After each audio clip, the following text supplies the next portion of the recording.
What if death isn't the end, but the beginning of a journey into a world beyond our own? Across time and cultures, humanity has been haunted by the same gripping question: what lies beyond the veil of life? From the shadowy rivers of the Greek underworld to the fiery pits of ancient Mesopotamian myths, every civilization has spun its own breathtaking tales of the afterlife, each more fascinating than the last. These stories aren't just about darkness and despair, they're packed with gods who judge the dead, monstrous guardians lurking in the abyss, and heroes brave enough to descend into the unknown and return. Think about it, why do these myths feel so eerily familiar, even when they come from cultures separated by thousands of miles and centuries? It's because the underworld isn't just a distant legend, it's a mirror.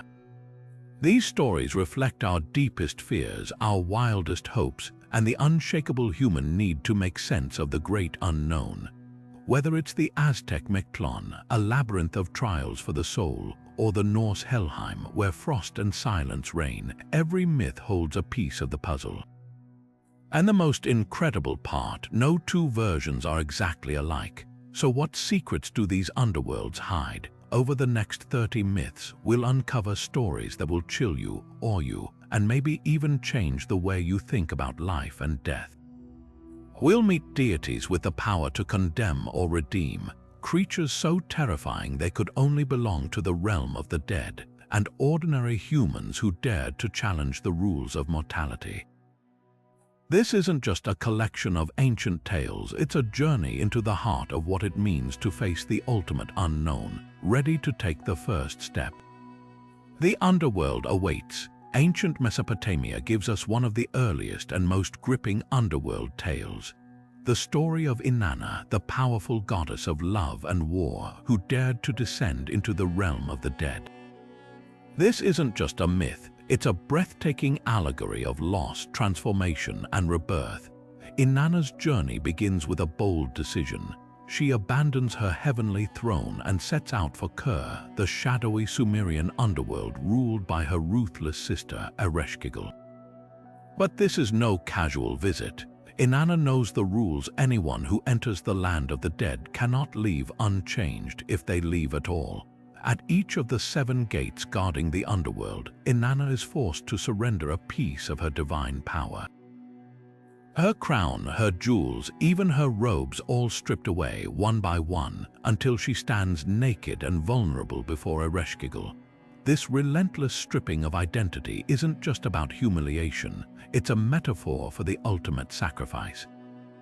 Inanna, once radiant and invincible, must confront mortality itself, and when she finally reaches her sister's throne, death takes its toll. Ereshkigal strikes her down, and Inanna's lifeless body hangs on a hook like a slab of meat.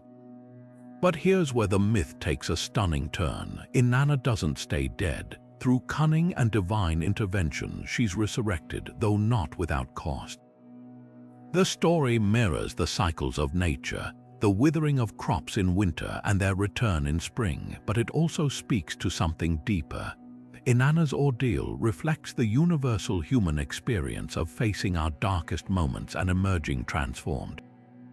The cuneiform tablets that preserve this tale show us how ancient people grappled with themes we still wrestle with today: power, vulnerability, and the hope that even in the bleakest depths, renewal is possible. Ereshkigal, often portrayed as a merciless queen, is more than just a villain. She's the keeper of balance, the enforcer of the underworld's inescapable laws. Her confrontation with Inanna isn't just a sibling rivalry, it's a cosmic struggle between life and death, with neither side emerging unscathed. This myth doesn't offer easy answers, but it forces us to ask, what would we sacrifice to confront our own darkness, and what might we gain if we dared to face it? Ancient Egypt's vision of the afterlife wasn't just a destination, it was a courtroom where every soul faced the ultimate test of character.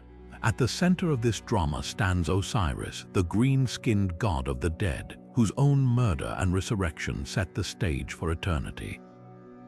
But this isn't just a story of divine intrigue. It's a meticulously crafted system of justice where the fate of the deceased hinges on a single, haunting moment, the weighing of the heart. Picture the Duat, the Egyptian underworld, a realm of caverns and fiery lakes, where souls navigate treacherous paths under the watchful eyes of gods. Here, in the Hall of Two Truths, the dead would confront 42 divine judges, each representing a different moral principle, but the real terror awaited at the scales. Anubis, the jackal-headed guardian of the dead, would place the deceased's heart on one side of a golden balance, while on the other rested the feather of Mat, the goddess of truth and cosmic order.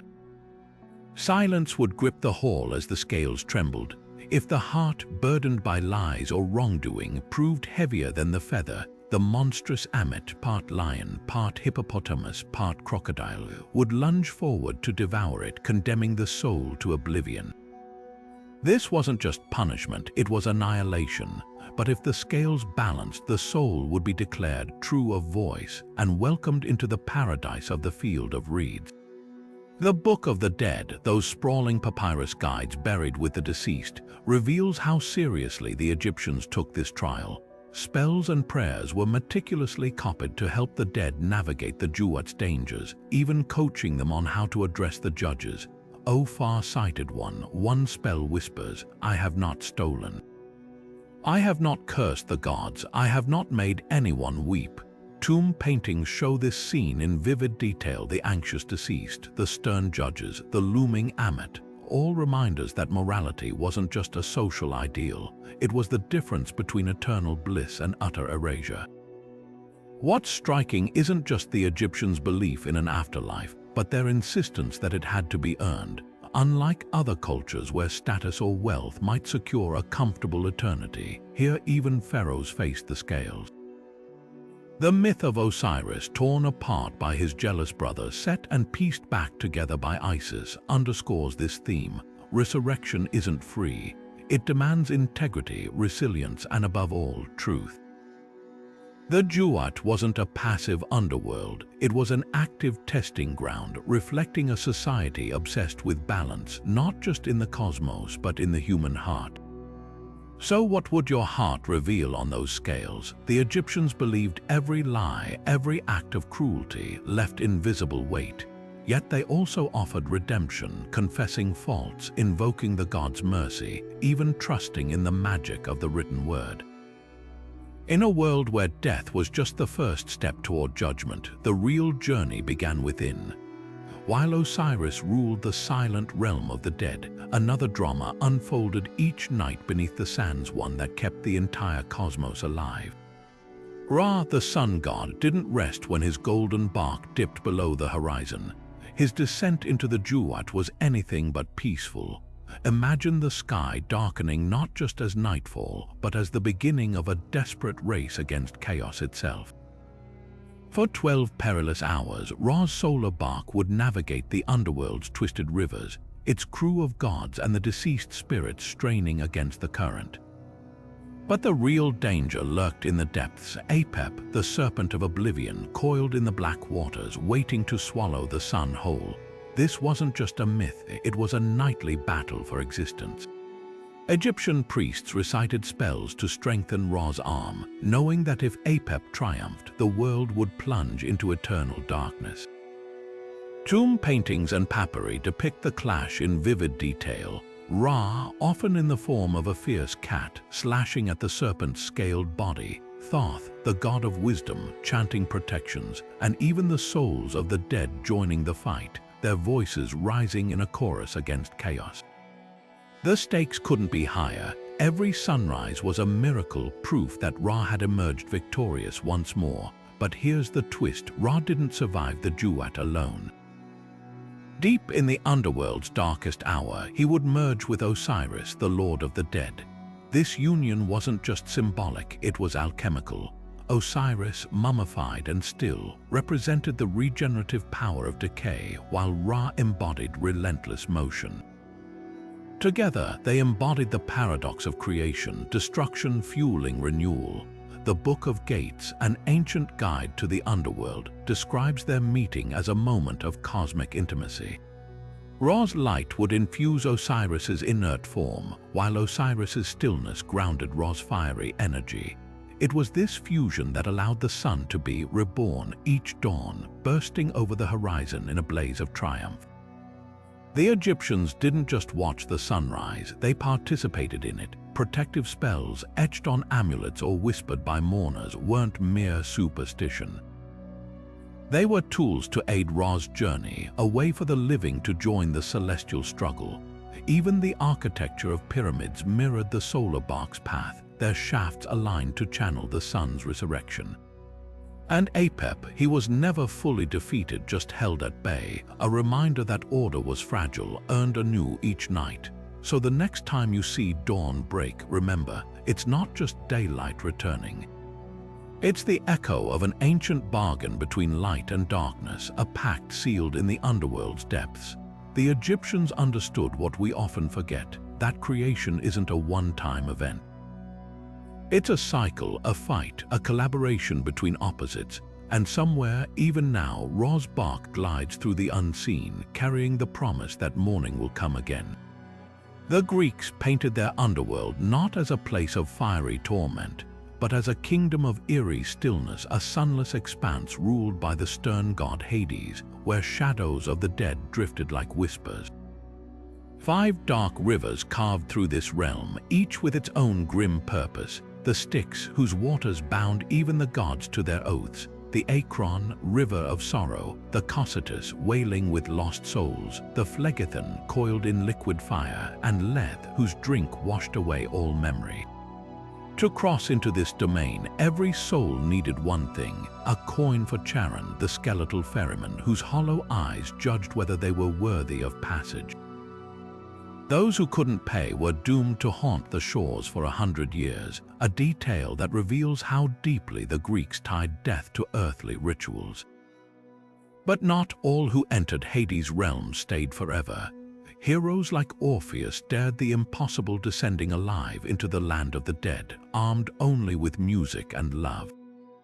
His Kataboses, the journey downward, was a gamble against divine law.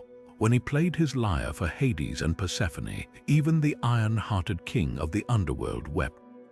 Yet his ultimate failure, looking back at Eurydice, too soon taught a brutal lesson: the dead could never fully return. Vase paintings from ancient Greece capture these moments with striking drama, showing Orpheus in his flowing robes, hand outstretched toward Eurydice's fading silhouette. For others, the underworld wasn't a temporary trial but an eternal prison. Sisyphus, the cunning king who cheated death twice, faced a punishment as relentless as his ambition, pushing a boulder up a hill only to watch it roll back down forever. The myth isn't just about futility, it's a warning against defying the natural order. Meanwhile, Tantalus stood in a pool that receded when he bent to drink, beneath fruit branches that jerked away when he reached, a torment of endless craving, born from his crime of serving his own son to the gods. These stories weren't mere entertainment, they were moral compasses, teaching that some transgressions echoed beyond death. Modern retellings keep Hades' realm alive in surprising ways. From video games where players battle through Stygian landscapes to novels reimagining Persephone as a queen who chose her throne, these adaptations prove the underworld's grip on our imagination. Even the word Stygian lingers in our language, a relic of that ancient river's mythic power. What makes these Greek visions so enduring? Perhaps it's their unsettling blend of melancholy and majesty, a kingdom where love could almost conquer death, yet justice was as immutable as stone. Hades wasn't a devil, he was a sovereign enforcing the cosmos balance, and in that balance the Greeks found both terror and a strange, dark comfort. Not all corners of the Greek underworld were shrouded in gloom. Beyond Charon's ferry and the wailing fields of Asphodel lay Elysium, a sunlit paradise where heroes and the virtuous dead wandered through orchards heavy with golden fruit. Unlike the murky silence of Hades' main realm, this blessed isle echoed with laughter and lyre music, a reward for those who had lived with honor or won the gods' favor. But Elysium wasn't just a mythic retirement home. Its secrets were tied to one of antiquity's most enigmatic traditions, the Eleusinian Mysteries. For over 1,000 years, initiates flocked to the temple of Demeter at Eleusis, drawn by the promise of liberation from the terror of death. The rites were so closely guarded that even today, scholars piece together fragments of what transpired. We know initiates drank the kykeon, a sacred barley potion that may have induced visions, and reenacted the story of Persephone's abduction and return, a tale mirroring the cycle of crops and the soul's journey. Those who underwent the rituals emerged transformed, no longer fearing the underworld but embracing it as a gateway to Elysium's fields. What made these mysteries so powerful? They offered something rare in Greek religion, a direct personal hope. While most faced the dreary afterlife of ordinary souls, initiates carried the certainty that they'd bypass the gloom, welcomed into eternal spring. Artifacts from the sanctuary, carved reliefs of torches and sheaves of wheat hint at the ritual's agrarian roots, tying human fate to the earth's rhythms. The message was profound. Just as seeds rise from decay, so could the soul transcend its mortal shell. Elysium's connection to the living didn't end there. Heroes like Achilles and Menelaus were said to dwell there, blurring the line between myth and aspirational reality. Poets like Pindar wove promises of Elysium into their verses, assuring patrons that virtue would be rewarded beyond death. Even philosophy borrowed the concept. Plato's myth of describes souls choosing their next lives in a meadow bathed in unearthly light, a clear echo of Eleusis' teachings. The genius of these mysteries lay in their duality. They acknowledged death's inevitability while offering a radiant alternative wrapped in the immersive power of ritual. Modern excavations at Eleusis reveal sprawling halls that could hold thousands, proof of the cult's magnetic pull.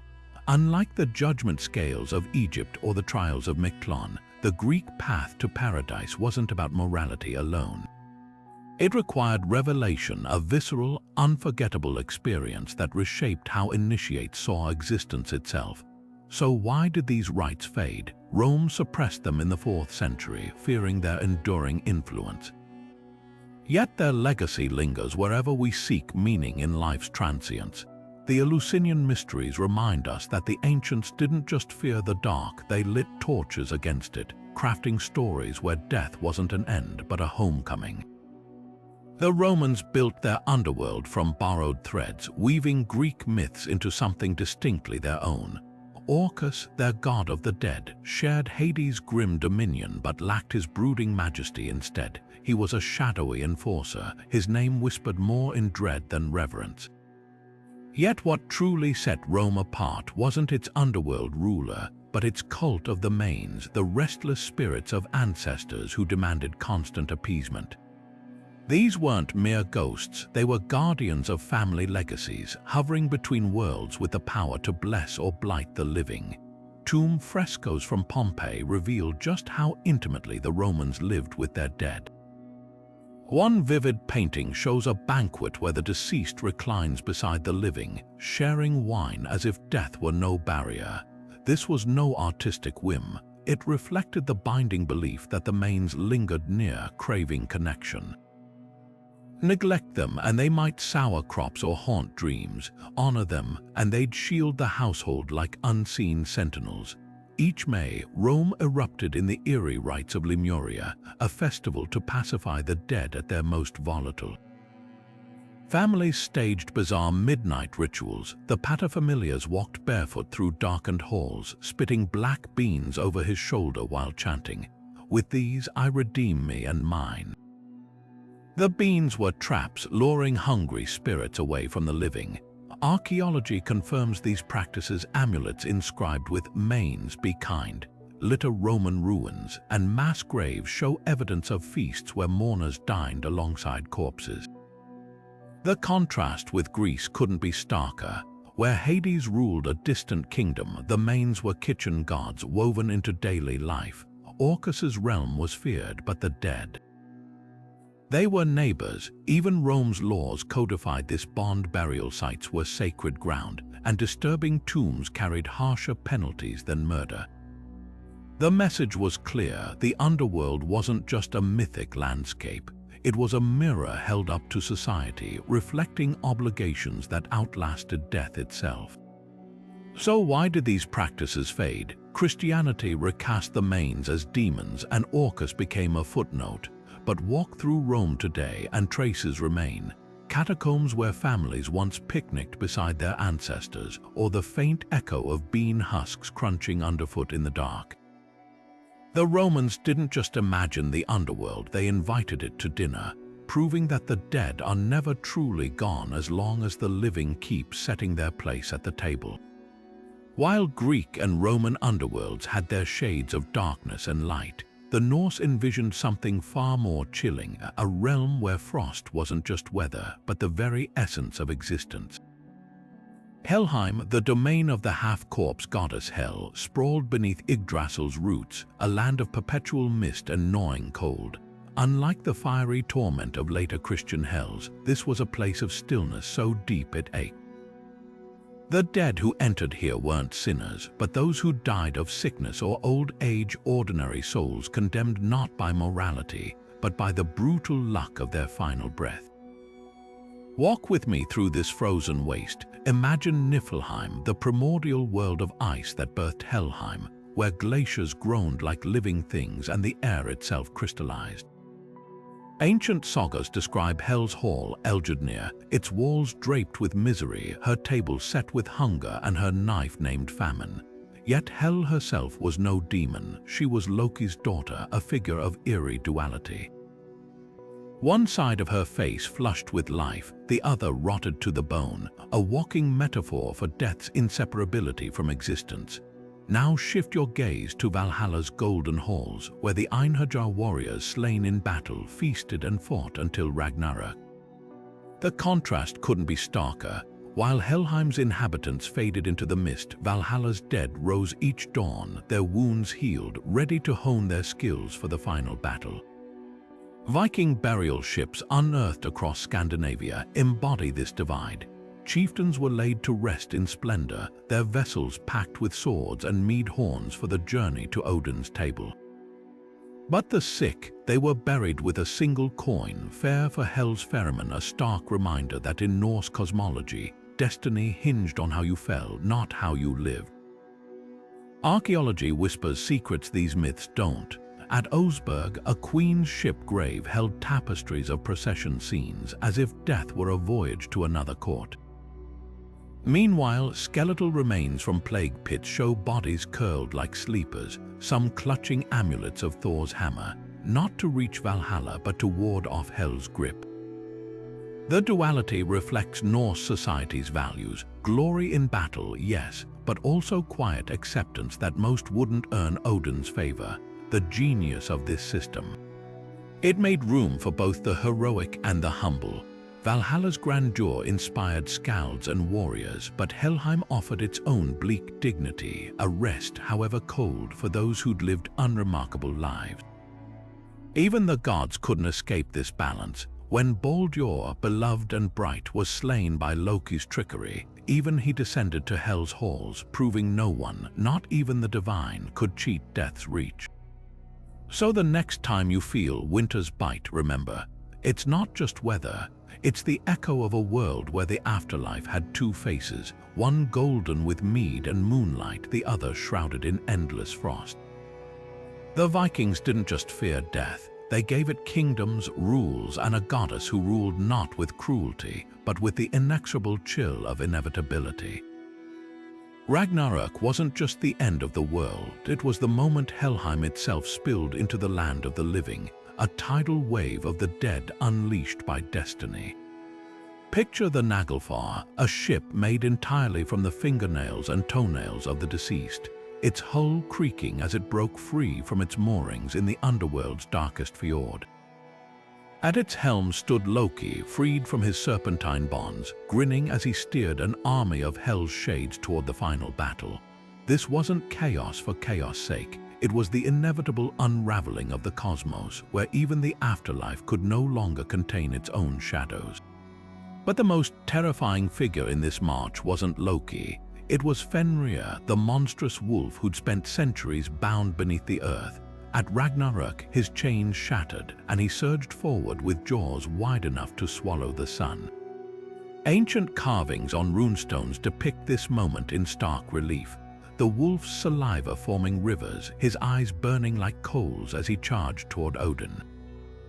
What's often overlooked is Fenrir's connection to Helheim. He wasn't just a beast of destruction, he was Hel's brother, bound by the same bloodline that tied the underworld to the god's doom. Their reunion at Ragnarök wasn't coincidence, it was fate's design, a family reunion drenched in apocalyptic fire.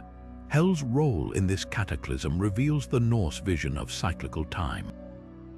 Unlike linear doomsdays where evil is vanquished forever, Ragnarök's destruction paved the way for renewal. As the poetic Edda describes it, the earth sank into the sea, only to rise again fresh and green.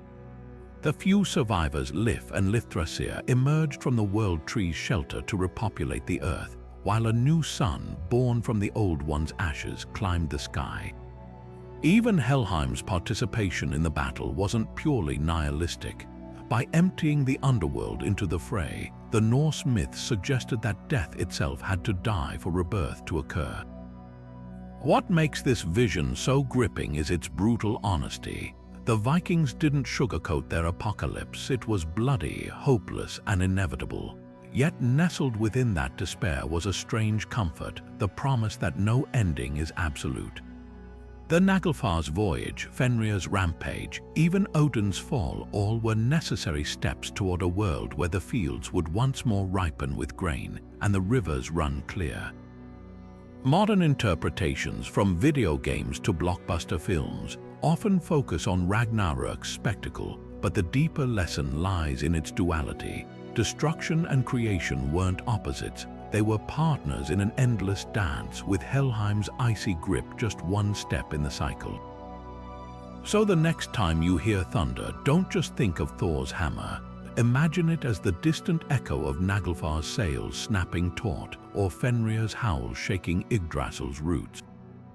The Norse didn't fear their end because they saw beyond it, to a dawn where even the underworld's worst terrors would be washed clean, and the world would begin again as it always had and always would. Across the misty shores of Welsh legend lies Annwn, an island realm where time flowed backward and rivers ran with mead instead of water.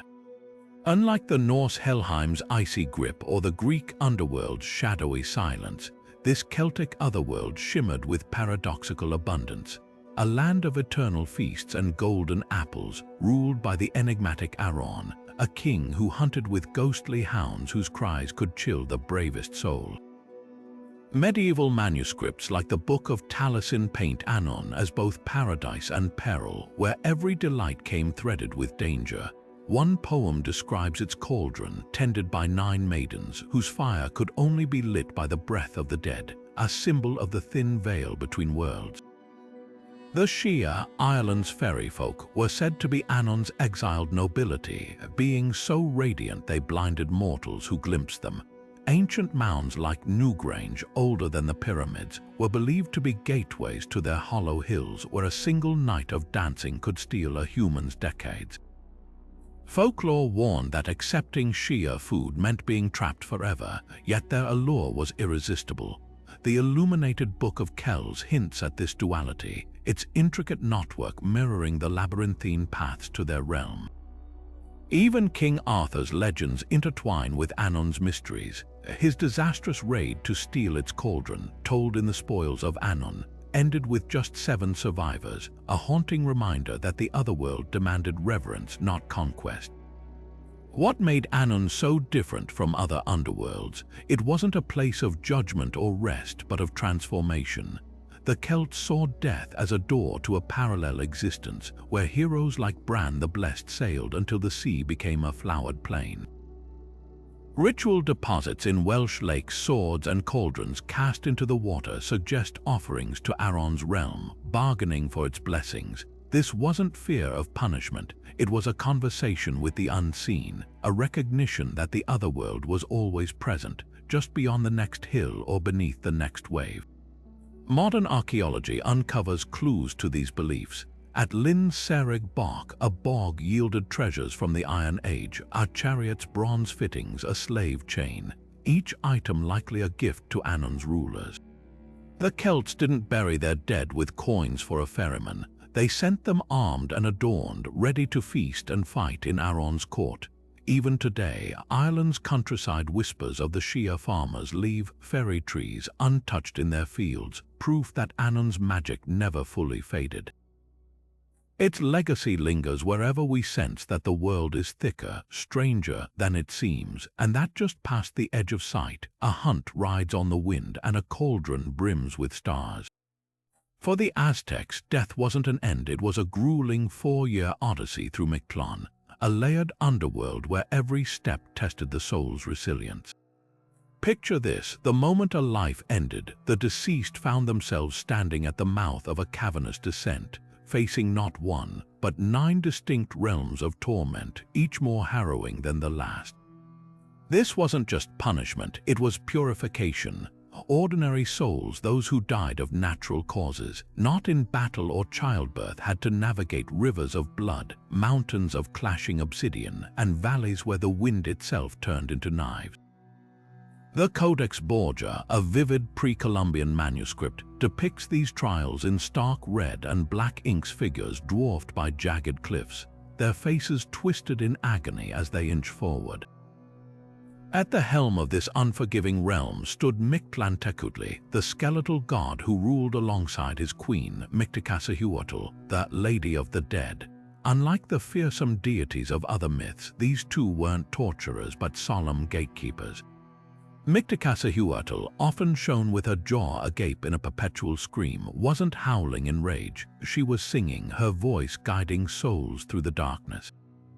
Modern Dia de Muertos altars still echo her presence, adorned with marigolds meant to mimic her golden hues, their scent a beacon for returning spirits. But the journey's most chilling trial came at the end, the soul's final confrontation with Mictlán Tecutli himself. To pass into eternal rest, the dead had to offer a gift, something precious from their life. Archaeologists have unearthed burial sites across Mesoamerica filled with pottery, jewelry, and even dogs, believed to carry souls across the underworld's rivers. Fail to present an offering, and the soul would wander Mictlán forever, trapped in the 9th layer's endless gloom. What's remarkable is how these ancient beliefs pulse through modern traditions. The Aztecs saw Mictlán not as a void, but as a transformative space where the soul shed its earthly ties. Today, Dia de Muertos celebrations, with their sugar skulls and ofrendas, aren't just memorials. They're active participation in the journey, the living helping the dead navigate the same trials painted in the codices centuries ago. The wind knives and obsidian peaks may live in myth, but their lesson endures. Death isn't a destination. It's a passage demanding courage, sacrifice, and above all, remembrance. While Mictlán's shadowy depth swallowed most souls, the Aztecs believed 2 groups escaped its grasp entirely: warriors who fell in battle and women who died in childbirth. These weren't just exceptions, they were cosmic collaborators, destined to join the sun itself on its daily journey across the sky. Picture a fallen warrior, his body pierced by enemy spears, only to awaken in the radiant court of Tanatia, the sun god. For 4 glorious years, these honored dead would march beside him, their celestial armor gleaming, before transforming into hummingbirds, creatures so vibrant they seemed crafted from sunlight itself. Meanwhile, women who perished bringing life into the world became fierce spirits known as Cihuatateo. Clad in skeletal finery, they descended to earth at crossroads during twilight, their whispers said to sway fate itself. The Florentine Codex, a sprawling 16th-century manuscript, captures this duality. Illustrations show warriors ascending on beams of light, while the Cihuatateo clutch obsidian knives, their faces both beautiful and terrifying. What's striking isn't just the reward, it's the logic behind it. To the Aztecs, childbirth was battle, and battle was childbirth. Both required blood as sacrifice, and both sustained the universe. Tanatea's paradise, called Ilhuacatal Tanatea, wasn't a place of rest, it was an extension of duty. Warriors didn't lounge in bliss, they fought alongside the sun, ensuring his victory over the starry night, just as they'd fought to expand the Aztec Empire. This celestial afterlife was mirrored in the Aztec calendar stone, a monumental carving where the sun god's face centers a cosmic diagram. His tongue, a ritual flint knife, thirsts for the blood that keeps him moving. The stone's outer rings depict the 20-day signs, including Cuautli eagle and Ozomatli monkey, symbols tied to warrior clans and fertility.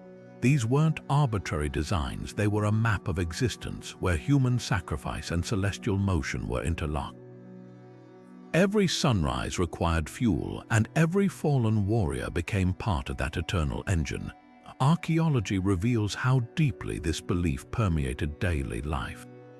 At the Templo Mayor in Tenochtitlan, offerings of jade hummingbird effigies and warrior figurines lay buried alongside sacrificial knives, gifts to speed the dead toward Tanatea's realm. Even the practice of taking captives in battle took on new meaning when seen through this lens. To die fighting wasn't tragedy, it was enrollment in the sun's army. The Cihuatateo, meanwhile, were honored with stone sculptures at crossroads, their images both revered and feared. Parents warned children not to linger at dusk lest these spirits mistake them for companions. But here's the twist, both paths, warrior and mother, shared a common thread. Neither escaped suffering. The Cihuatateo were said to wail as they descended, mourning the children they'd never nursed, while the warrior's celestial service was relentless. The Aztec vision of paradise wasn't about comfort, it was about purpose. Where Mictlán's trials purified through ordeal, the sun's court demanded unending labor, proving that in this cosmology, even glory came at a price. So the next time you see a hummingbird dart through sunlight, remember, it might be more than a bird. It could be a warrior's soul, still keeping watch, still fighting to push back the night. The Aztecs didn't just dream of an afterlife, they built one where every death, whether on the battlefield or the birthing mat, became a stitch in the fabric of the cosmos. Deep beneath the roots of the sacred ceiba tree, the axis of the Maya cosmos, lay Xibalba, the place of fright, a labyrinthine underworld where shadows played tricks and corpses hung like rotten fruit. Unlike the orderly judgment halls of Egypt or the frigid expanse of Helheim, Xibalba was a realm of illusions where stairways led nowhere and rooms filled with darkness that could crush a soul. But the most chilling feature, its rulers, 12 death gods who delighted in torment, from 1 death and 7 death to the pus-drenched demoness Ziquiripat, flying scab. Yet amid this horror, the Popol Vuh, the Maya's great epic, tells of 2 brothers who didn't just survive Xibalba, they turned its terrors upside down. Hunahpu and Xbalanque, the hero twins, weren't ordinary mortals. Their father and uncle had ventured into Xibalba years before, lured by the gods' challenge to a ritual bowl game. Tricked into sitting on a red-hot stone thrown and sacrificed in the Blade House, their skulls were hung in a calabash tree as a warning, but from their defeat sprang the twins' destiny. When the Death Lord summoned them to play the same deadly game, the brothers walked in with their eyes wide open. Every test, the Razor House filled with knives, the cold house where breath turned to ice, became a chance to outwit their foes.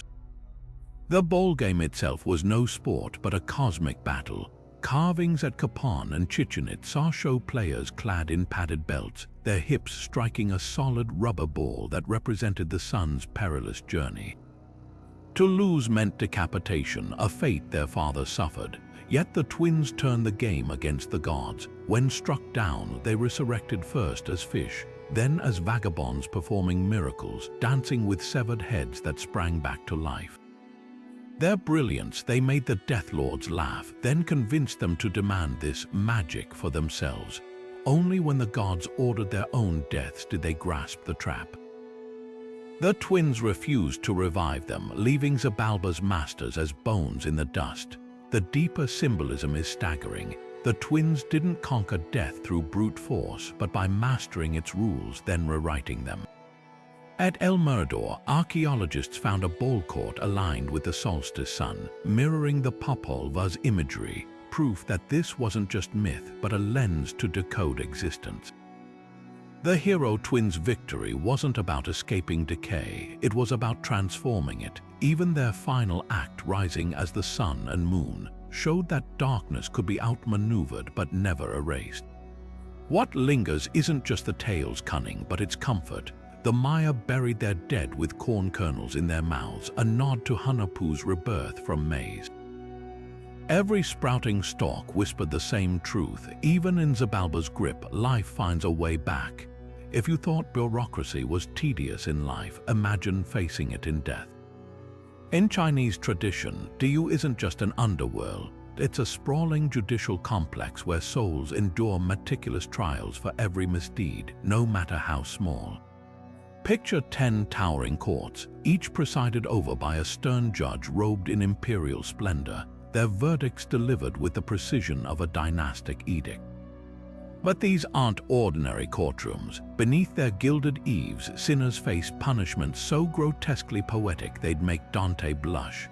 Liars strapped to glowing copper pillars, their tongues torn out by hooks, corrupt officials force-fed molten gold, negligent parents crushed under boulders of ice.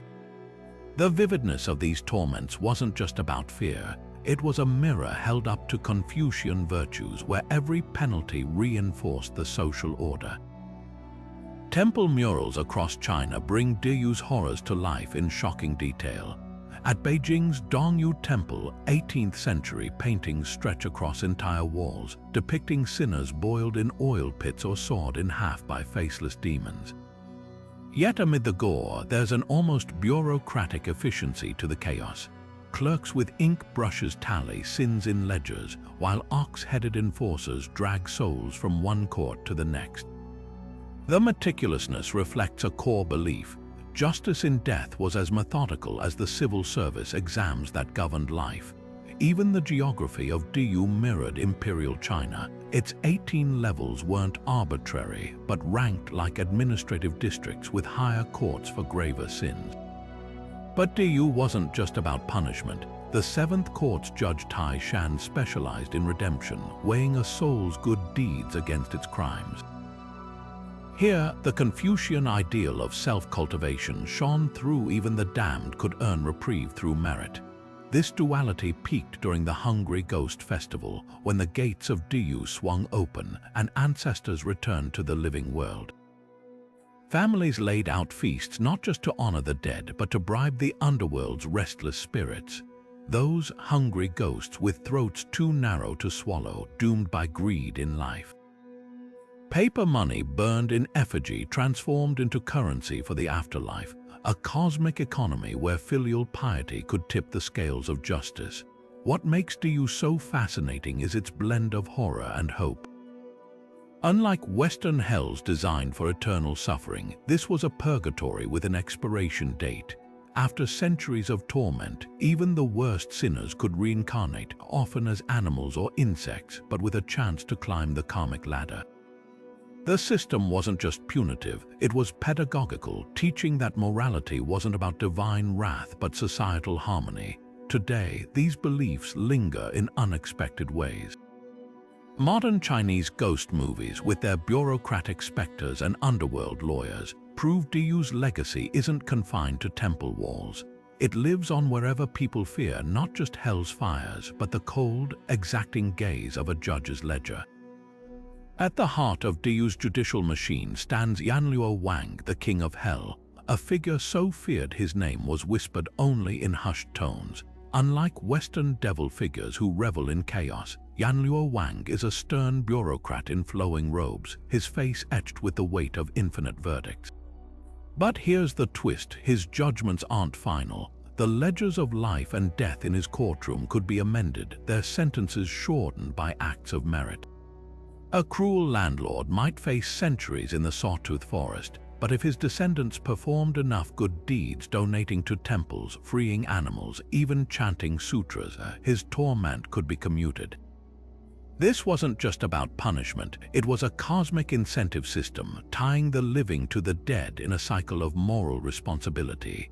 Buddhism's arrival in China transformed Diyu's once static halls into a revolving door of karmic reckoning.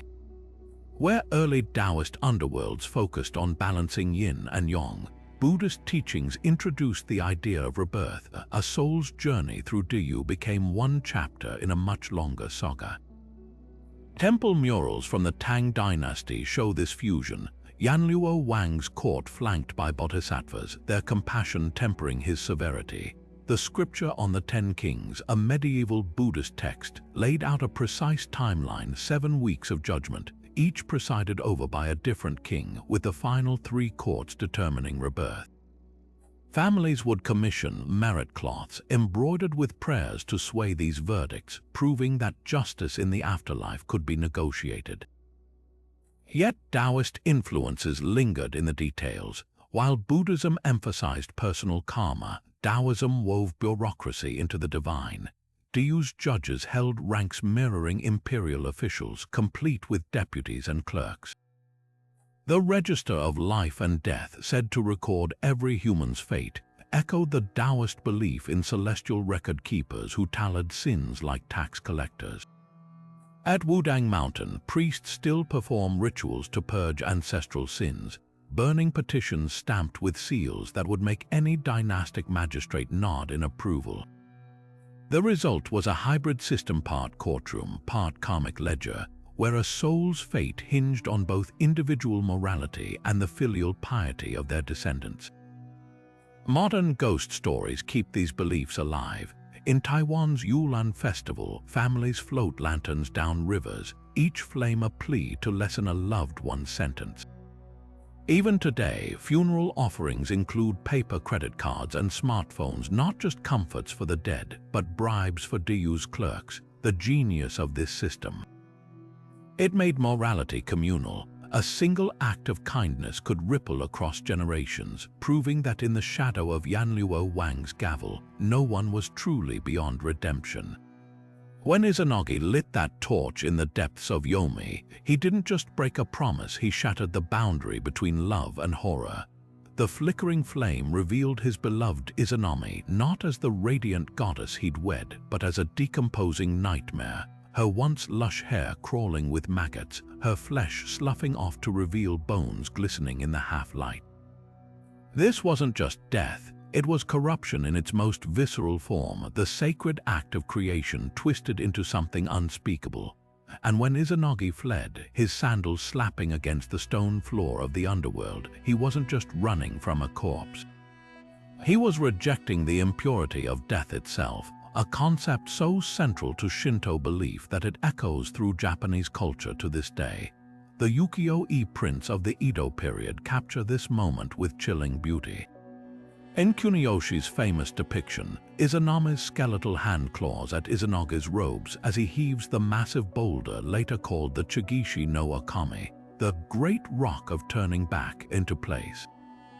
What's striking isn't just the terror on his face, but the way the artists framed Yomi's entrance as a vaginal cleft, sealing away the very source of life once it became tainted. This imagery wasn't accidental. In Shinto, death wasn't merely an end, it was kegare, a spiritual pollution that threatened the purity of the living world. Priests still perform misogi, rituals of water purification, to cleanse this stain after funerals, echoing Izanagi's frantic washing at the Takabana River when he escaped. But the myth's real power lies in what it says about grief. Izanami's shriek, "If you leave me, I'll strangle 1,000 of your people every day," wasn't just a curse.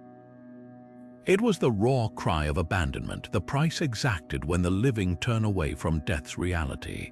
Izanagi's cold reply, "Then I'll build 1,500 birthing huts," reveals the paradox at the heart of Japanese spirituality. Life must push forward even as death pulls relentlessly at its heels. Modern visitors to the alleged entrance of Yomi at Izumo Taisha Shrine can still feel this tension. The Torii gates stand bright vermilion against the pines, a barrier against the darkness just beneath. What lingers isn't the horror of decay, but the taboo it represents. In a tradition where even samurai avoided touching the dead, leaving burials to outcasts, Izanogi's flight became a metaphor for society's dance with mortality, always near, never embraced. Yet every Aben festival, when ancestors return on paper lanterns, the Japanese briefly lift that boulder, proving that even in Yomi's rotting halls, some bonds can't be sealed forever. In the cosmic justice system of Hinduism, Naraka isn't just one hell, it's an entire judicial complex with 28 distinct chambers, each meticulously designed to punish a specific sin. Picture Tamasra, the hell of crushing darkness where thieves stumble forever, their hands severed for every object they stole in life, or Rorova, the realm of screaming where backbitters and slanderers are devoured by fiery-mouthed serpents, their lies turned against them in endless echoes. The Bhagavata Purana paints these scenes with terrifying precision. Fraudsters boiled in vats of blood, adulterers forced to embrace red-hot iron statues, and corrupt kings gnawed by rats in the putrid bowels of Kumbhipaka. But here's what sets Naraka apart: these torments aren't eternal. Like a cosmic prison sentence, each soul serves time proportional to their karmic debt, only to be reborn and begin the cycle anew. Now shift your gaze from these horrors to the radiant counterpoint, moksha, the liberation that shatters the wheel of rebirth. Ancient texts describe souls who achieve this state as flames merging into a boundless fire, their individual identities dissolving into Brahman's infinite light. The contrast couldn't be starker. While Naraka's prisoners scream in the clammy grip of their guilt, the liberated ascend past even the heavens of Indra and Brahma, where time itself unravels like a thread. A famous passage from the Katha Upanishad captures this duality through a dialogue between the young seeker Nachikta and Yama, the god of death. Offered riches and pleasures by the underworld king, Nachikta refuses, demanding instead the knowledge that leads to moksha, proving that escape from Naraka begins not with fear but with wisdom. The sheer specificity of Naraka's hells reveals Hinduism's profound moral calculus. Take the hell called Antatamtra, reserved for those who abandoned their elderly parents, a sin so grave it warrants a unique torment, being dragged through thorny forests by vultures while blinded with hot needles. Meanwhile, the Asipatravana hell turns the act of animal cruelty into a grotesque parody, with hunters chased through a jungle of razor-sharp leaves by the very beasts they slaughtered. These punishments aren't arbitrary, they're karmic mirrors, reflecting each sin back onto the sinner with poetic precision. Yet for all its brutality, Naraka's philosophy is oddly hopeful. Unlike eternal damnation, it operates like a purifying furnace. Even the worst souls, those who committed crimes like Brahminicide or betrayed their gurus, eventually emerge, scarred but wiser, ready to try again in another life. Modern Hindus still reference these realms in everyday warnings, proving that Naraka isn't just mythology. It's a living reminder that every action bends the universe toward justice, and that even in the darkest pit, the chance for redemption flickers like a candle in Yama's courtroom. Yama's courtroom operates with the precision of an ancient bureaucracy, where every breath you've taken, every word you've spoken, is etched into the cosmic ledger by his terrifying scribe Chitragupta. Picture this celestial accountant, quill in hand, his ink forged from the shadows of human deeds, meticulously documenting lifetimes of actions across endless scrolls. His name itself reveals his purpose. Chitra means picture, Gupta means hidden. He's the unveiler of every soul's secrets, the ultimate auditor of karma. The Garuda Purana, one of Hinduism's most chilling texts, describes how Chitragupta's records are unsparing. Did you cheat a merchant? The ledger shows it. Did you neglect a sacred ritual? The numbers don't lie. Even thoughts left unspoken find their way into his files, weighed on the scales of divine justice the moment a soul stands trembling before Yama's throne. Modern Bollywood has latched onto this imagery with dramatic flair. Films like Uttarayan and Bhool Bhulaiya depict Yama's court as a gothic fusion of celestial grandeur and judicial dread. Think glowing Sanskrit scrolls floating midair, or Chitragupta's quill scratching ominously as it inscribes fate. In Oh My God, the protagonist even pleads his case directly to a corporate-style management of the afterlife, complete with bureaucratic red tape and soul clerks shuffling paperwork. These portrayals aren't just entertainment, they're a testament to how deeply the concept of karmic bookkeeping resonates in Indian culture. The idea that no act goes unrecorded, that the universe itself keeps receipts, is both a comfort and a terror. Yet Yama isn't some heartless judge. Ancient texts paint him as reluctantly dutiful, bound by the laws of karma just as mortals are. In the Mahabharata, he takes human form as Vidura, the wise counselor who tries and fails to prevent the Great War. His empathy lingers even in his role as death's arbiter. Some regional traditions tell of Yama delaying verdicts, allowing souls to hear testimony from the very people they wronged in life. A betrayed wife might step forward, her ghostly tears swaying the court's mercy. A forgotten beggar could recount his starvation, tipping the scales toward harsher judgment. This isn't blind punishment, it's a system where every voice gets heard, where justice is personal, granular, painfully precise. The real genius of this mythology lies in its adaptability. In today's digital age, some Hindu reformers reimagined Chitragupta's ledger as a cosmic hard drive, his quill replaced by a keyboard tracking spiritual likes and dislikes. Apps even simulate karmic scores, reminding users that their online behavior, every hateful comment or act of cyberkindness echoes in Yama's database. Whether carved on palm leaves or coded into algorithms, the message remains: the universe never forgets. And when your name is called, when those towering courtroom doors swing open, not even the slickest afterlife lawyer can argue with Chitragupta's unerring math. In the ancient Zoroastrian vision of the afterlife, every soul faces its most harrowing trial on the Chinvat Bridge, a blade-thin span stretching over an abyss of darkness, its width shifting with the weight of a lifetime's choices. Here, the air thrums with the tension of a cosmic battleground, where Ahura Mazda's light wars against Angra Mainyu's shadows. Persian miniatures from the Safavid era capture this moment in vivid detail, the bridge gleaming like a strand of spider silk, souls trembling as they step forward, their fate hinging on the balance of their deeds. Those who lived by a shared truth, righteousness, find the bridge broadening into a sunlit road, leading to the House of Song, where fragrant groves and celestial music await. But for the followers of Drudge the Lie, the bridge narrows to a razor's edge, plunging them into Drudge Demona, a pit of stench and torment where souls writhe in eternal hunger. The genius of this myth lies in its terrifying simplicity. Unlike elaborate underworlds with layered trials, the Chinvat Bridge reduces judgment to a single, decisive moment. The Avesta, Zoroastrianism's sacred text, describes the soul's encounter with its own Dina, a spectral manifestation of its conscience. A righteous soul meets a radiant maiden, her form woven from its good deeds, while a wicked one confronts a rotting hag, her stench mirroring its moral decay.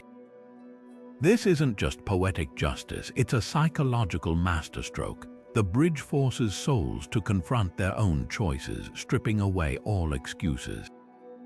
Dualism pulses through every detail of this cosmology. Ahura Mazda, the Lord of Wisdom, doesn't rule alone. His adversary, Angra Mainyu, the destructive spirit, wages endless war, corrupting creation with chaos. The Chinvat Bridge becomes the ultimate frontline in this struggle. Miniatures often show it bifurcated, one path glowing under a divine sun, the other twisted into thorny vines, reflecting the Zoroastrian belief that the universe itself is a battleground. Even the bridge's name whispers of division. Chinvat derives from the Avestan word for separator, a literal fork between paradise and perdition. Archaeology breathes life into these beliefs. At Yazd's Tower of Silence, where Zoroastrians once laid their dead for vultures to scavenge, inscriptions speak of the soul's 3-day journey to the bridge, a period when prayers could still sway its fate. Families would light fires to guide their loved ones, knowing the slightest misstep meant oblivion. modern passes still recite the Afternagan prayers for the departed, a testament to the bridge's enduring grip on the imagination. What makes the Chinvat Bridge so compelling isn't just its stark duality, but its insistence on personal accountability. There's no intercession, no last-minute redemption, just the unflinching arithmetic of a life lived in light or shadow. In a world where cosmic forces clash, every human becomes a soldier, every choice a battle, and when the final step is taken, the bridge doesn't judge. It merely reveals what was already written in the soul. Beneath the black sand beaches of Hawaii churns Lua Omilu, a shadow realm where spirits drift like smoke through groves of ghostly ohia trees. This isn't a place of fire or ice, but of eerie stillness, a watery underworld ruled by the god Milu, whose name means to avoid the light. Ancient hula chants describe souls wading through rivers of mist, their voices growing fainter as they descend deeper into Po, the primordial night. But just as chilling as this descent is its contrast to Hawaii, the luminous ancestral homeland whispered about in Polynesian voyaging traditions. Where Lua Omilu swallows memories, Hawaii shines as the birthplace of gods and humans alike, its shores thick with breadfruit trees and the scent of salt-sprayed blossoms. The same waves that carried double-hulled canoes across the Pacific also carried the dead back to this paradise, their journey guided by star-lit chants passed down for generations. Standing at Hawaii Volcanoes National Park today, you can almost hear those chants rising with the steam vents. The lava fields here aren't just geological wonders, they're the physical echo of Peel's realm, where the goddess of fire reshapes the land with every eruption. Petroglyphs carved into hardened flows show dancers mid-motion, their figures frozen in rituals meant to appease both Peel's fury and Milu's hunger for souls. The duality is striking. Peel's molten rivers forge new earth, while Lua Omilu's currents pull spirits into oblivion, yet both are tied to Hawaii's promise. When a chief died, his soul didn't just vanish into darkness, it embarked on a celestial voyage, following the same star paths that once led his ancestors to Hawaii. Priests would chant the Cumulipo, the creation hymn, mapping the route from Lua Omilu's depths back to Hawaii's golden dawn. The genius of these myths lies in their navigation metaphors. Just as Polynesian wayfinders read ocean swells and bird flights to traverse vast distances, so too did the soul's journey require a guide, the Kolia or Pacific golden plover, whose annual migrations mirrored the cycle of death and return. Burial customs reinforced this. Bodies were wrapped in copper cloth dyed with turmeric, a shade so vibrant it mimicked the bird's golden plumage, a beacon against the underworld's gloom. Even today, when the Kolia takes flight each spring, some whisper that it carries not just the changing seasons, but the weight of unseen passengers, their wings brushing the horizon where Hawaii waits. What makes this cosmology so poignant is its refusal to surrender anyone to eternal darkness. Lua Omilu might be a realm of shadows, but it's not a prison. With the right chance, the right stars, even the most wayward soul could find its way home not as a ghost, but as part of the land itself. The ohia lehua trees, whose fiery blooms blanket Hawaii's slopes, are said to root in both worlds, their trunks in the soil of the living, their flowers reaching toward Hawaii's light. Every eruption, every crashing wave becomes part of the same endless voyage, the dead not gone, just traveling. Deep beneath the Andes, where jagged roots of mountains grip the earth, lies Uku Pacha, the Incan underworld, a realm pulsing with both decay and the promise of rebirth. Unlike the hellish pits of other traditions, this subterranean domain wasn't just a land of the dead. It was the womb of the world itself, governed by Supe, a deity as complex as the soil he ruled. Part feared lord of shadows, part vital force of fertility, Supe wore the coiled body of a serpent, his scales glistening with the dampness of caves where springs bubbled forth to nourish the living. What makes Uku Pacha so hauntingly distinct is how intricately the Incas wove it into the fabric of daily life. the dead weren't banished to some distant netherworld. They remained active participants in the community. Their mummified bodies, called malquis, seated at ceremonies, offered chicha beer and consulted for wisdom. These malquis weren't entombed in darkness but perched in high mountain cholpas, stone towers that pierced the sky. At sites like Machu Picchu, the dead literally overlooked the living, their preserved faces turned toward terraced fields they once tended. The logic was breathtakingly practical. Just as seeds buried in soil sprout anew, ancestors in their mountain tombs ensured rains would come and crops would flourish. Archaeologists have uncovered malquis wrapped in intricate textiles, their knees tucked to their chests like embryos, a poignant metaphor for their role as spiritual seeds waiting to germinate. Some bundles still clutched ritual offerings, coca leaves, shell necklaces, tiny conduits between Uku Pacha and Honan Pacha, the celestial realm. The Incan afterlife was a vertical cosmology. While Uku Pacha cradled the dead below, Honan Pacha stretched above the peaks, home to Intai the sun god and the deified emperors who joined him. Between these two worlds lay K Pacha, the earthly plane, its existence sustained by balance between the realms. This wasn't mere symbolism, it dictated empire-wide rituals. During Capacocha ceremonies, children selected for their purity were sacrificed on snow-capped summits, their frozen bodies becoming literal bridges between worlds. The mountains themselves were Apu's living deities, their glaciers feeding rivers that flowed into Uku Pacha's underground rivers and back again in an endless cycle. What lingers today isn't just the grandeur of Machu Picchu's ruins, but the quiet persistence of these beliefs. In remote Quechua villages, farmers still pour libations into cracks in the earth, whispering prayers to Supe for fertile soil. The dead aren't gone, they're woven into the land, their bones part of the same mountains that catch the dawn's first light. Uku Pacha's genius was its refusal to separate life and death instead. It bound them like the strands of a rope bridge, each strand weaker alone but unbreakable when twisted together. Beneath the gnarled roots of the world tree in Slavic myth churns Nav, a realm so saturated with moisture that its rivers flow upward, where the very air drips with the breath of drowned men. This wasn't just an underworld, it was a living bog, a subterranean mirror of the marshes and riverbends that define the Slavic landscape. Veles, its horned and shaggy lord, ruled not with flames or ice, but with the creeping dampness that rots grain and chokes lungs. Unlike Perun, the thunder god who hurled lightning from mountaintops, Veles slithered through caves and hollows, his hooves leaving prints that filled with black water. Their eternal battle, sky against under-earth, dry against wet, wasn't just divine rivalry. It was the mythic echo of seasonal collapse. When Perun chased Veles across the world each spring, his storms broke droughts and the land swelled with rivers.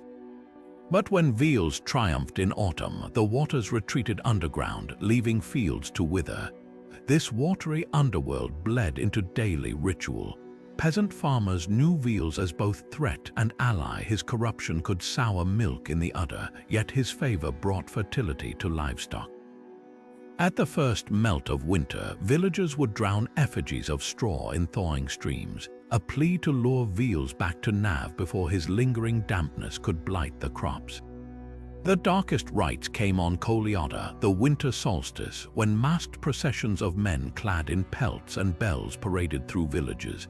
These weren't mere celebrations, they were boundary rituals, their noise meant to scare stray spirits of Nav back into the underworld before they could linger among the living. The most chilling figures in these processions, the Vucari, men wearing wolf skins and carved wooden masks, embodiments of Veles himself, part beast, part man, wholly of the wet dark. Christianity's arrival twisted these beliefs into new horrors. Baba Yaga, the skeletal hag who lured children into her chicken-legged hut, began as a distorted memory of Veles' consort, her home floating above a swamp like a bridge between worlds. Even the devil in Slavic folklore didn't wield pitchforks. He dripped mossy water, his voice gurgling like a submerged corpse. churches built over sacred springs found parishioners still leaving offerings of wool and honey for the old god below, proof that Nav's pull couldn't be erased. Excavations at sites like Arkheim reveal cattle skulls buried in riverbeds, their horns carved with zigzags Perun's lightning to ward off Veel's hunger. What makes Nav so eerily compelling is its intimacy. This wasn't a distant hell, but a presence in every cellar, every fogged-over pond. When Slavic mothers warned children not to stray near marshes at dusk, they weren't fearing abstract punishment. They feared the Ruzalki, the drowned maidens whose wet hands could drag you into Nav's embrace. Modern Ukrainians still whisper of Blatnik, swamp light said to be souls trapped between worlds. Veel's may have been demonized, but he never truly left. You can hear him in the slurping of mud underfoot, taste him in the metallic tang of a storm's first raindrops, feel him in the damp that seeps through boots in November. The sky belongs to Perun, but the earth's wet underbelly, that will always be Veel's domain. In the rust-red heart of Australia, where the earth cracks into parched canyons and the stars press close enough to touch, the Aboriginal concept of death isn't an ending, it's a homecoming. The dream time, that eternal dimension where past, present, and future coil together like smoke, cradles the spirits of the departed as they return to their sacred Jang sites, the very places where their ancestors first emerged from the land. Picture a weathered sandstone outcrop at Uluru, its surface alive with ancient symbols, not just art but a living map. These markings trace song lines, invisible pathways that crisscross the continent, guiding spirits back to the watery pools and rock shelters where the rainbow serpent, that colossal creator deity, still stirs in the depths. The rainbow serpent isn't merely a mythic guardian, it's the pulse of the land itself. In Arnhem Land cave paintings, its sinuous body undulates across rock faces, scales shimmering with ochre and charcoal, jaws gaping to swallow the unworthy. But this isn't a monster, it's a custodian. When a spirit returns to its Jang, the serpent tests it, ensuring the deceased remembers the songs and stories tied to that place. Fail to sing the proper verses, and the serpent might deny passage, leaving the soul to wander. Succeed, and the land opens like a mother's arms, absorbing the spirit back into the Dreamtime's endless cycle. Archaeological digs near these sites uncover something astonishing. Burials where skeletons curl in fetal positions, painted with the same minerals found in the surrounding rock, a physical echo of the belief that the dead don't vanish, but literally merge with the country that birthed them. Songlines complicate the very idea of linear time. A single melody might encode the route from a waterhole to a mountain pass, but it also collapses millennia, allowing the living to walk in the footsteps of the first ancestors. Modern Aboriginal artists like Jambawa Marawili paint these journeys not as static images, but as layered narratives. Dots and cross-hatching that shift when viewed from different angles, mirroring the way a spirit might see multiple dimensions at once.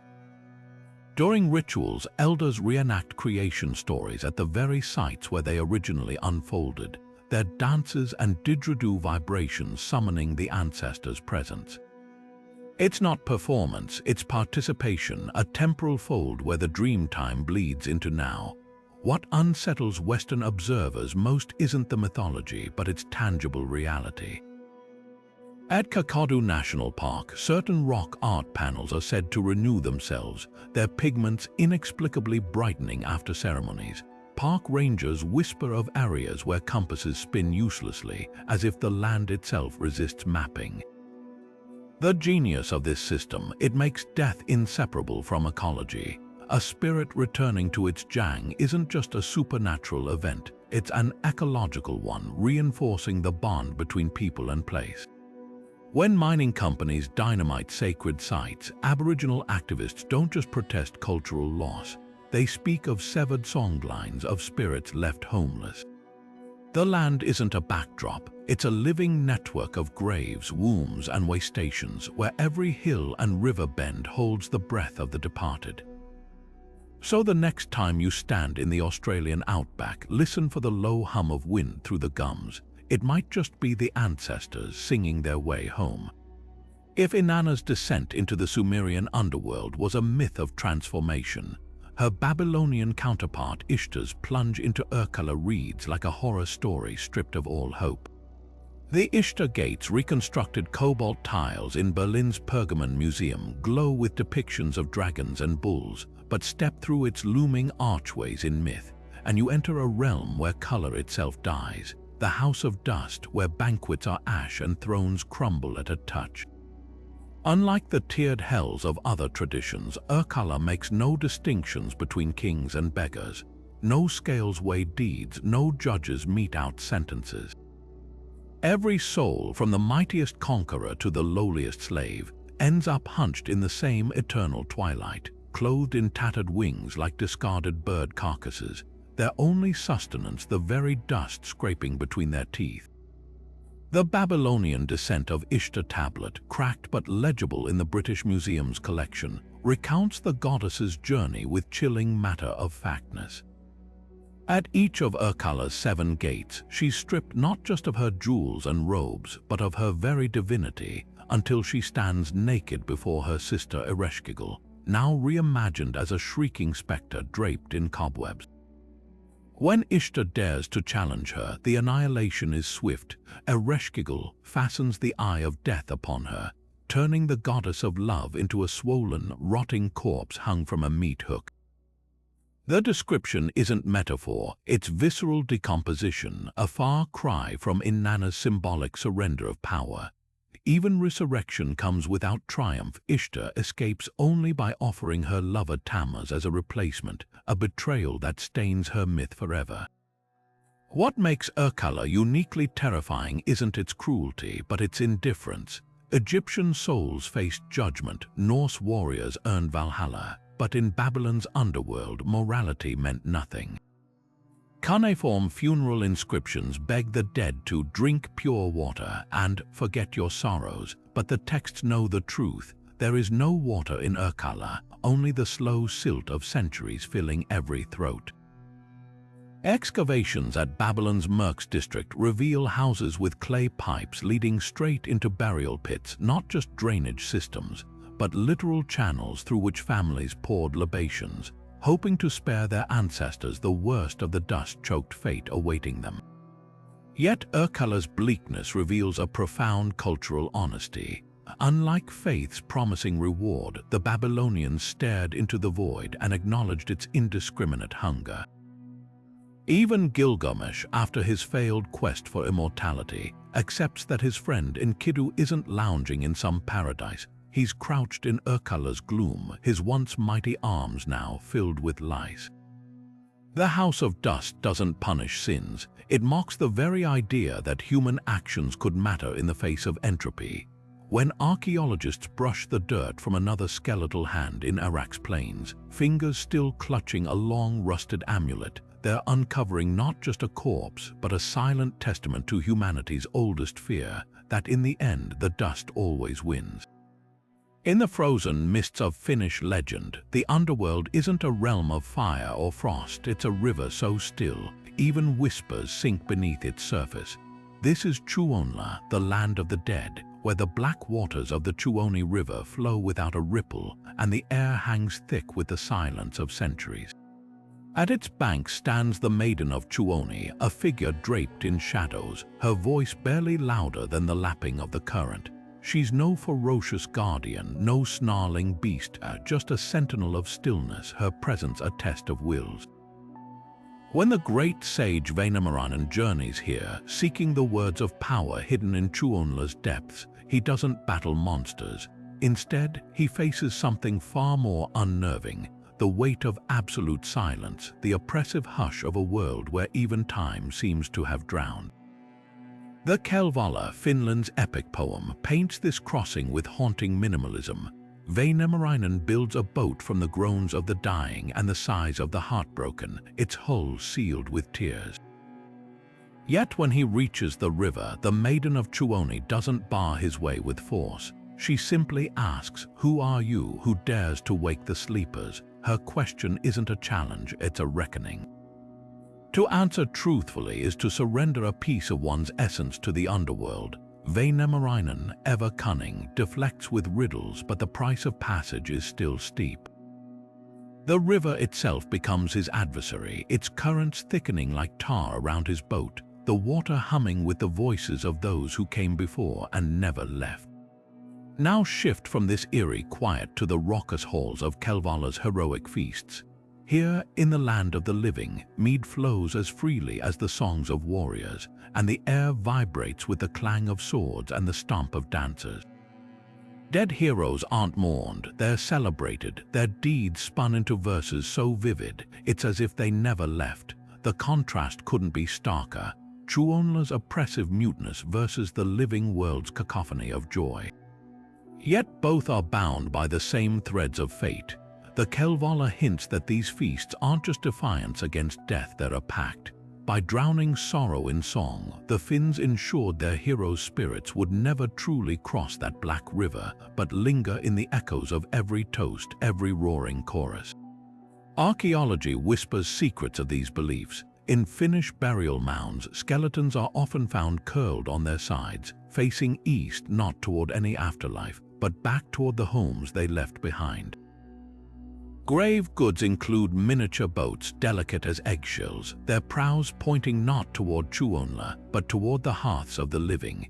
Even the cantel, the harp-like instrument Väinämöinen crafts from a giant pike's jawbone, appears in these graves, strings long rotted away but their ghostly resonance still almost audible. These weren't gifts for the dead to carry onward. They were anchors tethering spirits to the world of sound and song, lest they drift into Tuonla's soundless dark. What makes this duality so poignant is its refusal to dichotomize joy and despair. The same culture that envisioned Tuonla's suffocating silence also gave us the silulintu, the soul bird, a wooden carving placed on graves, wings spread as if ready to carry the departed back toward laughter and light. Modern Finland's sauna rituals, where the living still converse with the dead in steam and sweat, echo this balance. Death might pull souls toward the silent river, but memory, loud, vibrant, insistent, drags them back. The Kalevala doesn't just tell us how the Finns feared the underworld, it shows how they outsang it. Among the swaying coconut palms and emerald rice terraces of the Philippines, the afterlife isn't a single destination. It's a perilous crossroads where every soul must choose between sky and water. Picture this: at the moment of death, the departed stand before a celestial vine, its tendrils stretching into the clouds, while below churns Kassamon, a watery underworld where giant crocodiles lurk like living shadows. This is no mere myth. It's a cosmic balancing act woven into the fabric of pre-colonial Filipino belief, where the soul's fate hinges on courage, virtue, and the whims of the god Sidhe, who watches over all from his perch atop Mount Majos. Legends whisper that the vine to the sky realm is slick with dew. It's not spaced just far enough apart to test a soul's resolve. Those who have lived with honor, warriors who defended their villages, healers who saved lives, mothers who nurtured their children find their grip sure, their climb swift. But the selfish, the cowardly, the cruel, their fingers slip. As they plummet, the crocodiles of Kassamon rise, their armored backs breaking the water's surface like jagged islands. Oral traditions from the Visayas describe these beasts as more than monsters. They're ancient judges, their teeth sorting the worthy from the damned. The twist: even the swallowed aren't lost forever. Kassamon's depths aren't fiery pits but a submerged mirror of the human world, where souls till aquatic rice fields and dwell in coral-thatched huts, forever caught between the tides. Now shift your gaze to Mount Majos, where Sidhe, the enigmatic tally keeper of souls, tends his sacred balite tree. By moonlight, he carves notches into its bark, one for every life that ends. The tree isn't just a record, it's a living bridge between realms. When a notch deepens enough, the corresponding soul is summoned to begin its journey. Folk songs from Panay Island tell of Sidhe's fairness, how he weighs each life not by wealth or status, but by the weight of its deeds. A chieftain might find his notch shallow, his spirit doomed to Casamon, while a humble fisherman's mark runs deep, granting him passage skyward. Archaeology hints at how deeply these beliefs took root. In cave systems like Callao, skeletal remains have been found buried with iron blades, not for fighting crocodiles, but for cutting through spiritual obstacles on the ascent. Shell amulets carved with ladder motifs, unearthed in Siquijor, suggest the vine was more than metaphor. It was a spiritual tool, its rungs etched into jewelry as both guide and plea. Even today, when Filipino farmers tie vines around ancestral graves, they're not just securing flowers, they're maintaining the ladder, ensuring their loved ones have a path should they wish to return. What makes this mythology so captivating is its fluidity. Unlike rigid heavens and hells, the Filipino afterlife acknowledges that souls, like water, can change course. A spirit might slip from the vine today, only to be carried back by tomorrow's tide. Sidapa's tree doesn't judge, it simply remembers, and in that remembering lies a profound truth. In the Philippines, death isn't an end but a current, one that might still carry you home. In the candlelit courtrooms of Joseon Korea's Underworld, the dead didn't face a single judge. They stood trial before 10 kings, each one a master of a different moral domain. These weren't just deities, they were cosmic bureaucrats, their ledgers as meticulous as any royal accountant's, their verdicts delivered with the weight of a dynasty's laws.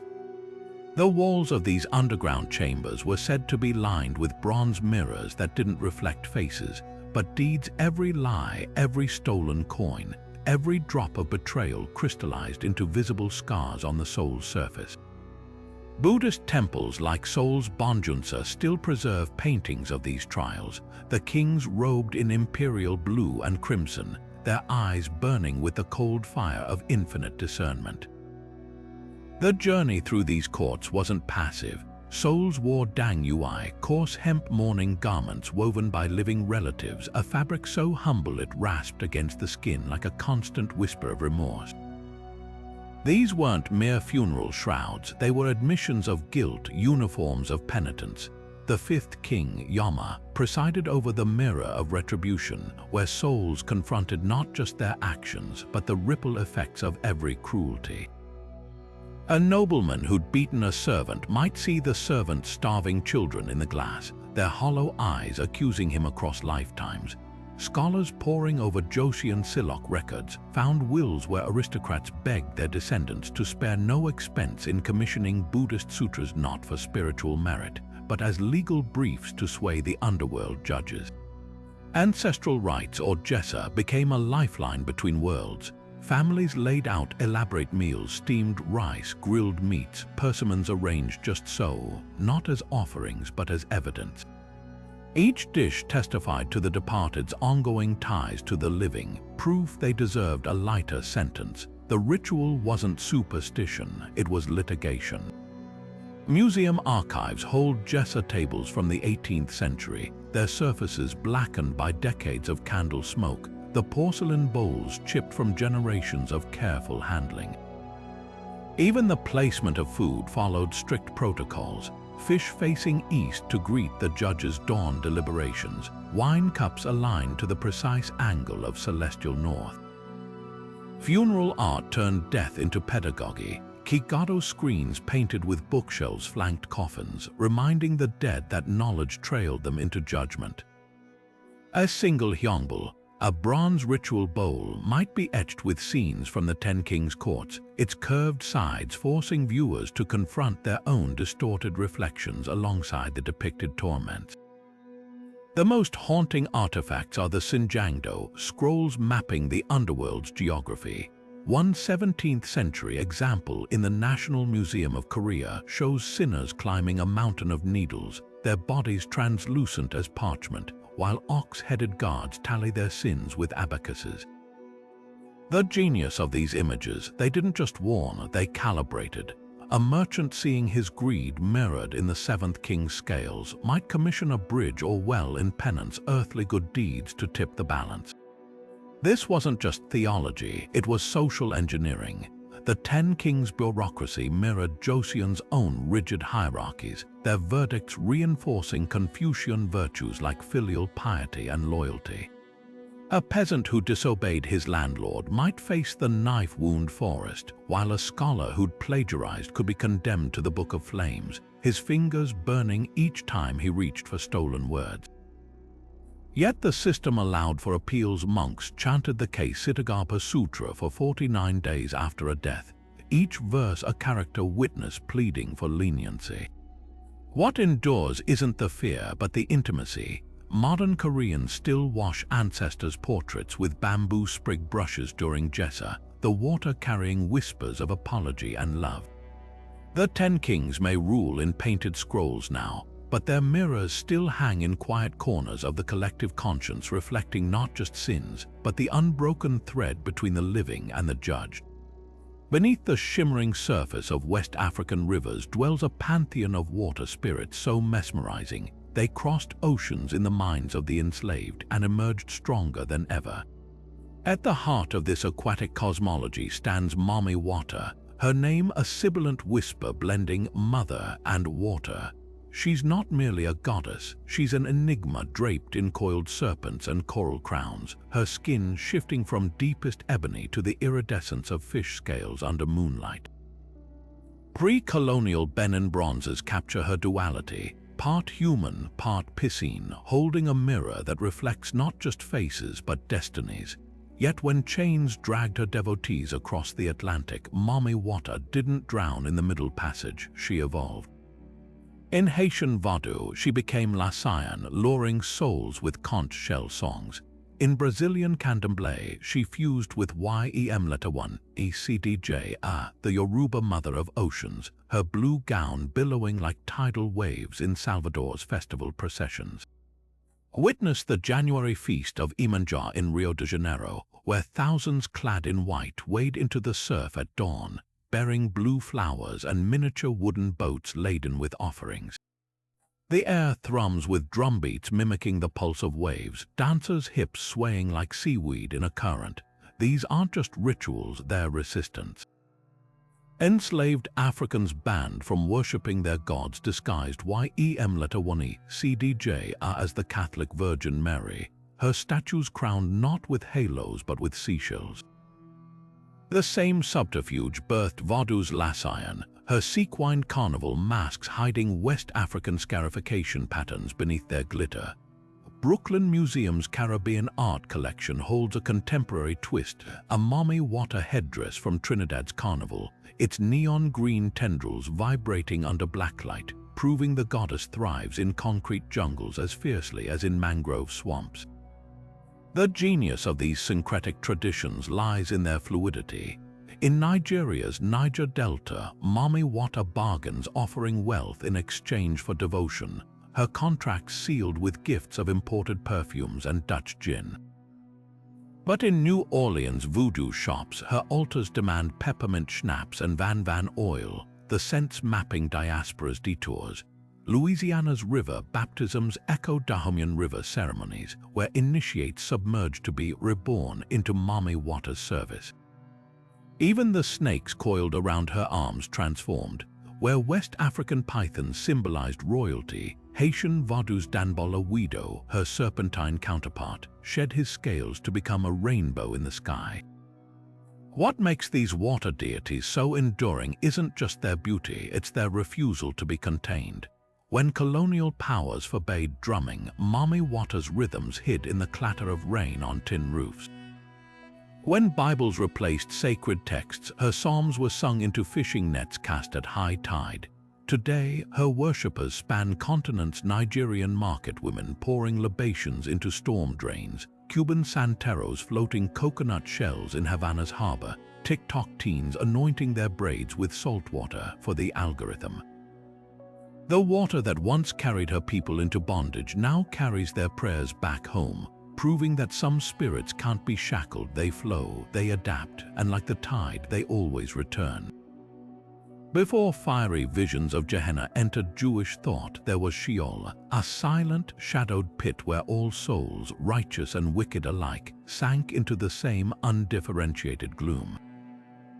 The Hebrew Bible paints this underworld with sparse, haunting strokes, a land of forgetfulness where the dead dwell in darkness, Psalm 88, their voices reduced to faint echoes, their strength as weightless as cobwebs. No thrones of judgment awaited in Sheol, no rewards or punishments, only the slow unraveling of memory. When King Saul summoned the ghost of Samuel through the Witch of Endor, the prophet rose not from paradise but from this very abyss, wrapped in a tattered robe of shadow, his words dripping with resignation rather than revelation. This was death stripped of drama, a democracy of dust where Babylonian kings and Israelite slaves shared the same endless sigh. The Valley of Gehenna, by contrast, crackled with moral urgency. Originally a physical place, Jerusalem's garbage dump, where fires burned perpetually to consume waste, it transformed in later texts into a metaphysical furnace for the wicked.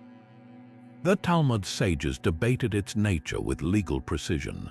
Was its fire 50 times hotter than earthly flames, Barakot 57b? Did sinners suffer annihilation or eternal torment, Rosh Hashanah 17a? These weren't abstract speculations, they were attempts to reconcile divine justice with human suffering.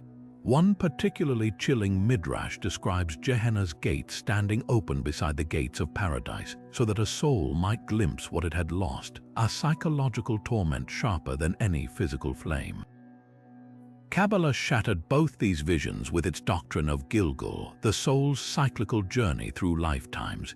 In the Zohar's labyrinthine symbolism, souls not yet purified might reincarnate as animals, plants, or even drops of water, each form a vessel for unrepairing cosmic fractures caused by human failings. A 16th century tale from Saif tells of a mystic recognizing a sobbing stranger as his own soul from a previous life, trapped mid-Gilgul. Here, the afterlife wasn't a destination but a school, its curriculum spanning millennia.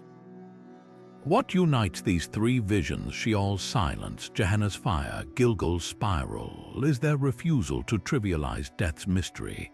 The same tradition that gave us Ecclesiastes' Grimm, all go unto one place, also crafted the Passover Seder's invitation to Elijah, where an empty cup waits for a prophet who straddles life and death. Modern Judaism's diversity of belief still echoes this tension. From Reconstructionist acceptance of oblivion to Hasidic tales of souls whispering advice from beyond the grave. Sheol's shadows remind us that some questions resist answers, while Gehenna's flames and Gilgul's turns insist that every action ripples beyond the grave. The ultimate Jewish underworld may be neither pit nor furnace, but the living heart's unending argument with eternity. When Dante Alighieri stepped into hell's gaping mouth in the Inferno, he didn't just describe torment. He engineered it with the precision of a master architect. His 9 circles spiral downward like a twisted funnel, each tier a gruesome reflection of its inhabitants' sins. Gluttons wallow in freezing slush under a perpetual hail of filth, their bloated bodies punished by eternal indigestion.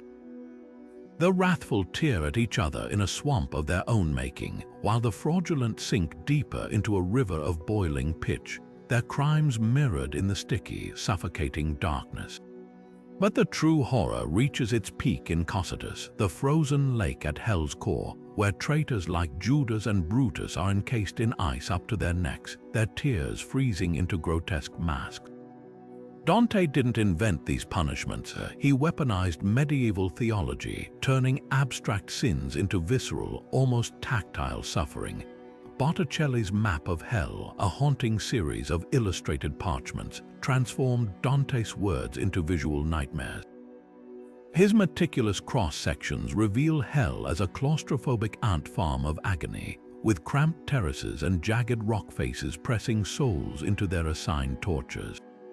The precision is almost scientific, like an engineer drafting blueprints for damnation. In one chilling detail, Satan's 3 faces chew eternally on history's most infamous traitors, Judas, Brutus, and Cassius. It's no accident that Botticelli, a man who painted ethereal Madonnas, devoted years to mapping these horrors. the Renaissance wasn't just about rediscovering beauty, it was about confronting the grotesque with the same obsessive detail. The genius of Dante's hell isn't just its brutality, it's its bureaucracy. Demons like Gion, the fraudulent serpent with a scorpion's tail, don't merely punish, they process. Each circle operates like a grim department of justice, with specialized torments administered by fallen angels turned middle managers. Even time is weaponized. The inscription over Hell's Gate, "Abandon all hope, ye who enter here," isn't just a warning. It's a contract stripping souls of the very concept of redemption. What makes these visions endure isn't their fear factor, but their psychological depth.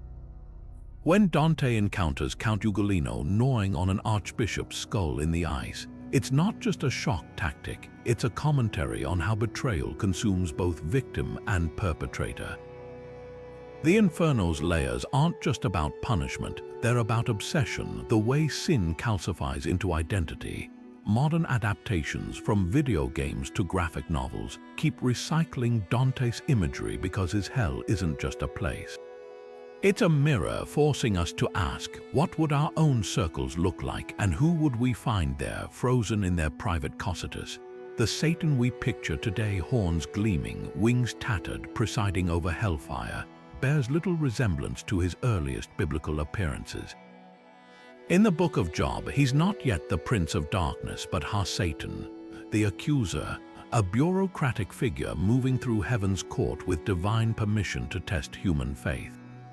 This ancient portrayal shows him less as a rebel and more as a celestial prosecutor, his role etched in the same cosmic legal framework that shaped the 10 kings of Joseon Korea's underworld courts.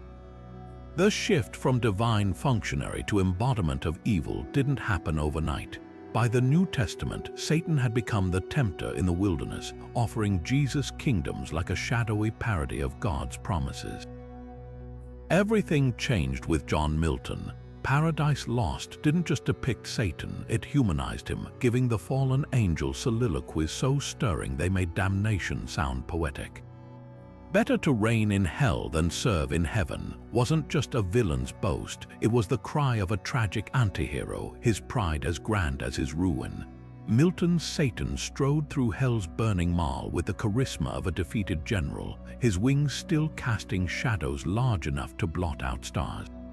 Artists like William Blake seized on this duality, sketching Satan not as a monster but as a Promethean figure, his suffering as captivating as his sin. Gothic literature fed on these images like a starving flame. Mary Shelley's Frankenstein owes its creature's pathos to Milton's Lucifer, while Bram Stoker's Dracula slinks through London with the same seductive menace as a fallen angel whispering in Eve's ear. Even the architecture of hell became a character, Dante's icy pits and Milton's chaotic pandemonium, merging into the gargoyle-studded cathedrals of Victorian horror. Modern pop culture can't quit Satan's makeover. From The Exorcist's demonic growls to Lucifer's charming nightclub owner, each iteration borrows from Milton's tragic grandeur. Heavy metal bands adorn albums with Baphomet silhouettes not because they worship evil, but because rebellion wrapped in wings and fire will always be irresistible. The devil's greatest trick wasn't convincing the world he didn't exist, it was making damnation so compelling we keep resurrecting him in art, music, and midnight stories, proving that even hell's king thrives on the one thing he lost, our endless fascination. From the sunless pits of the Greek underworld to the icy silence of Norse Helheim, these myths reveal something far deeper than ghost stories. They expose humanity's rawest nerves. Every culture's vision of the afterlife reflects its greatest fears and highest aspirations. The Aztecs saw death as a brutal, transformative journey because their world demanded resilience. The Egyptians built meticulous courts of judgment because they prized order above all else. Even the Vikings' split afterlife, heroic Valhalla versus the melancholy of hell, mirrored their obsession with both glory and inevitability. These underworlds aren't just destinations, they're psychological blueprints showing us what each civilization cherished, what they loathed, and what kept them awake at night. So here's the real question: which underworld gets you? Is it the chilling bureaucracy of DU, where every sin gets itemized in unflinching detail? Or perhaps the defiant hope of Eleusis, where Torchlight promised liberation from the grave's grip? Maybe it's Mommy Watter's watery realm, where the boundary between predator and protector blurs like sunlight on waves. These myths endure because they're not just about death, they're about us. The choices we'd make at the Chinvat Bridge, the sins we'd see reflected in Yama's mirrors, the bargains we'd strike with gods who rule realms darker than midnight. Before you go, tell us in the comments, if you had to walk one of these underworlds, which would it be, and why? Your answers might just inspire our next adventure. Because while we've spent this journey in the shadows, there's a whole other world literally waiting above. Stay tuned for the celestial realms, where paradise isn't just a promise, it's a place. Hit subscribe so you don't miss it, and remember, whether it's the dust of Urkala or the honeyed halls of Elysium, every myth reminds us that the afterlife isn't just something we go to. It's something we carry.